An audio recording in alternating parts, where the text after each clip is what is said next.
News টিভির খবরে এখন থাকছে আল্লামা সাঈদীর পুত্র মাসুদ সাঈদী কারাগারে, গণমাধ্যমে যেন মালিকের স্বার্থে ব্যবহার না হয় বললেন রাষ্ট্রপতি। বাঁশখালী আসনের এমপির গালাগালের ভিডিও ভাইরাল। উপজেলার নির্বাচন জৌলুস হারাতে বসছে বললেন মাহবুবুর রহমান তালুকদার। নির্বাচন কমিশনকে প্রহসনের কমিশন বলে মন্তব্য করেছেন আইনজীবী শাহাদ্দিন মালিক। বিস্তারিত দেখতে পুরো খবর দেখার অনুরোধ রইল। ফিরোজপুরের ইন্দুরকানী উপজেলার চেয়ারম্যান মাসুদ সাঈদীকে বিস্ফোরক আইনে করা মামলায় জামিন নামঞ্জুর করে কারাগারে পাঠিয়েছে আদালত। হাইকোর্টের দেওয়া 6 সপ্তাহের জামিন শেষ হলে আজ মঙ্গলবার ফিরোজপুরের জজ আদালতে হাজির হন মাসুদ সাঈদী। আদালতের বিচারক অতিরিক্ত জেলা দায়রা জজ শামসুল হক শুনানি শেষে জামিন নামঞ্জুর করে তাকে কারাগারে পাঠানোর নির্দেশ দেন। মামলার এজাহার সূত্র জানা যায়, গত 25শে ডিসেম্বর রাতে উপজেলার চেয়ারম্যান মাসুদ সাঈদী উপজেলার সাইদখালীতে একটি বাড়িতে বসে জামায়াত নেতাদের নিয়ে বৈঠক করেছিলেন।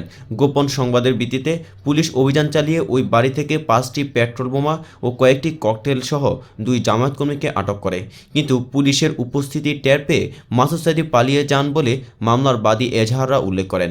আটককৃতদের ওই মামলায় আটক দেখিয়ে 26শে ডিসেম্বর আদালতে পাঠানো হয়েছে।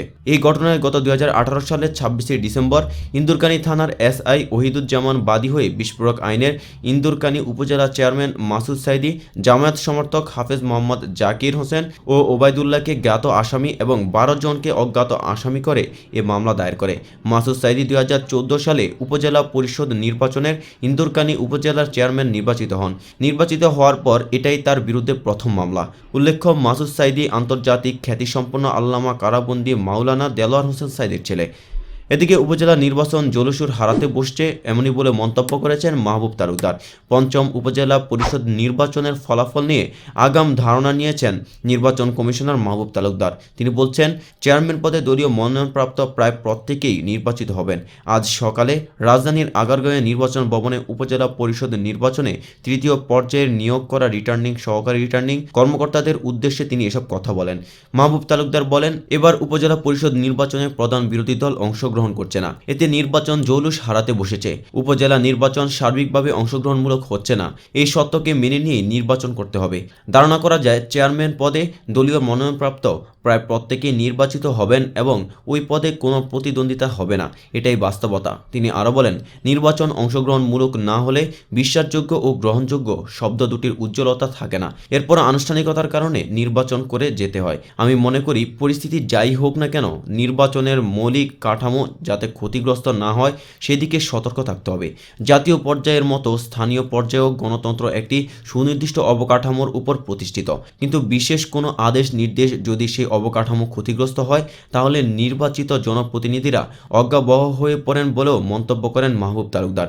তিনি বলেন, যেহেতু বর্তমান উপজেলা পরিষদ যেভাবে দায়িত্ব পালন করার কথা সেভাবে হচ্ছে না। আমি আগেও বলছি, উপজেলা পরিষদ সর্বময় ক্ষমতার অধিকারী না হলে এ নির্বাচনও গুরুত্বহীন হয়ে পড়ে।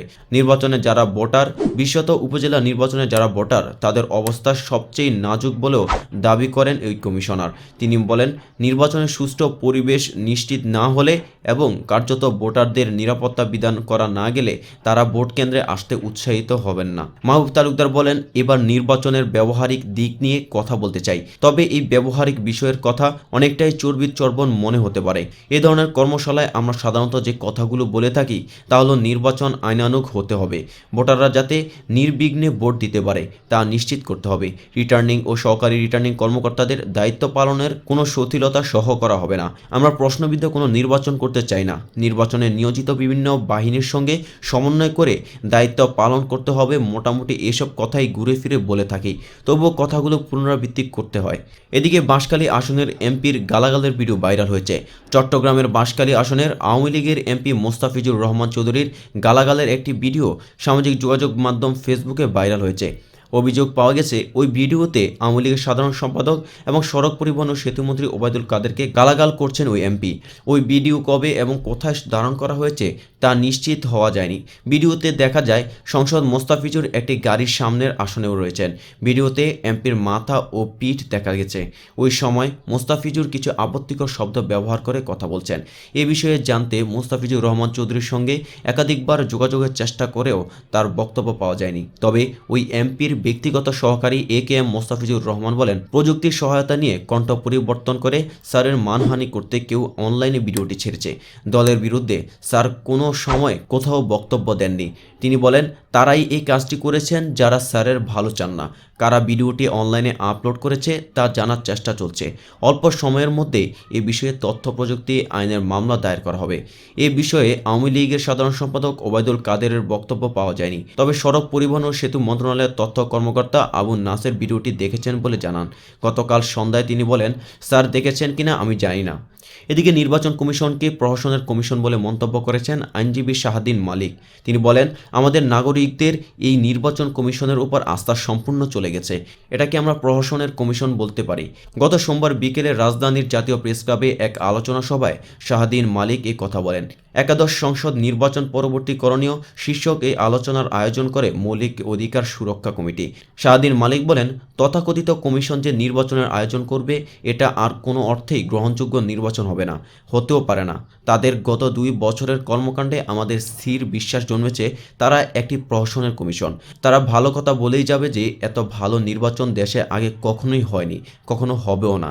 এটা তাদের প্রহসনের বহিঃপ্রকাশ। সভাপতির বক্তব্যে শাহাদিন মালিক বলেন, এই ধরনের নির্বাচন করে দেশের অবশ্যম্ভাবী পরিণতি হলো। দেশের অর্থনীতি সম্পূর্ণ বিনষ্ট হয়ে যায়। এভাবে চলতে থাকলে আগামী 2 থেকে 3 বছরের মধ্যে দেশ মুদ্রাস্ফীতি হবে, দেশের অর্থ পাচার হবে এবং দেশে কোনো বিনিয়োগ হবে না। আইনজীবী মালিক বলেন, আমরা অর্থনৈতিকভাবে কঠিন সময়ের মুখোমুখি হচ্ছি।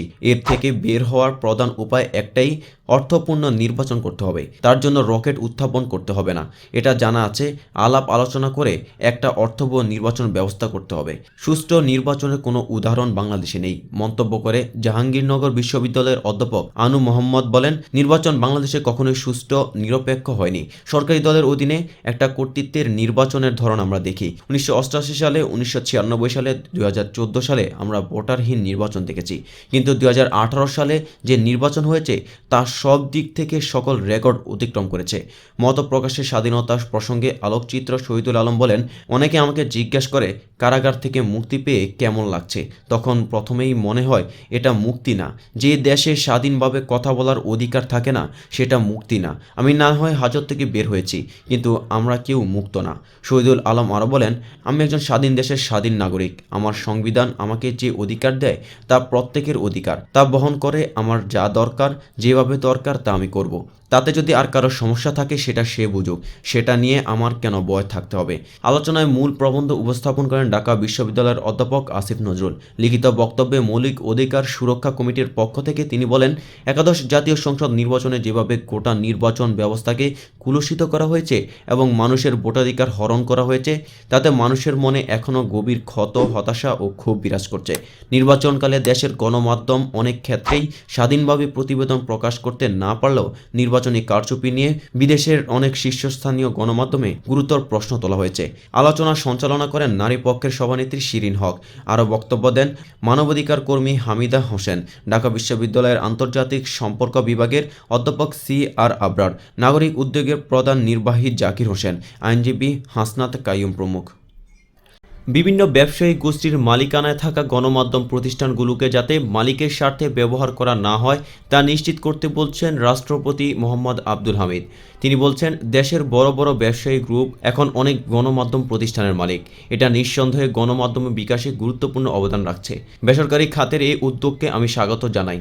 তবে একই সাথে এটাও মনে রাখতে হবে, এসব গণমাধ্যম যাতে ব্যক্তি বা প্রতিষ্ঠানের স্বার্থে ব্যবহৃত না হয়। সোমবার রাজধানীর একটি হোটেলে বাংলাদেশ প্রেস কাউন্সিল পদক প্রদান অনুষ্ঠানে রাষ্ট্রপতির এই বক্তব্য আসে। তিনি বলেন, জাতীয় স্বার্থকে প্রাধান্য দিয়ে বস্তুনিষ্ঠ ও নিরপেক্ষ সংবাদ প্রচারের পাশাপাশি বাঙালি সংস্কৃতি ও মুক্তিযুদ্ধের চেতনা বিকাশে যাতে এসব প্রতিষ্ঠান কাজ করে তাও নিশ্চিত করতে হবে। এক্ষেত্রে প্রেস কাউন্সিলকে ওয়াচডগ এর ভূমিকা পালন করতে হবে। গণমাধ্যমকে নিয়ম মেনে প্রতিযোগিতা করার আহ্বান জানিয়ে আব্দুল হামিদ বলেন, গণমাধ্যমের বিকাশের ফলে এ খাতে প্রতিযোগিতাও বৃদ্ধি পেয়েছে। তাই প্রতিযোগিতা করেই গণমাধ্যমকে এগিয়ে যেতে হবে। তবে এসব ক্ষেত্রে সাংবাদিকতার নিয়ম নীতি মেনে এবং জাতীয় স্বার্থকে অগ্রাধিকার দিয়ে দায়িত্বশীল ভূমিকা পালন করতে হবে। রাষ্ট্রপতি বলেন, গণমাধ্যম, গণতন্ত্র ও উন্নয়ন একে অপরের পরিপূরক। এটি একটি ছাড়া অন্যটি অচল।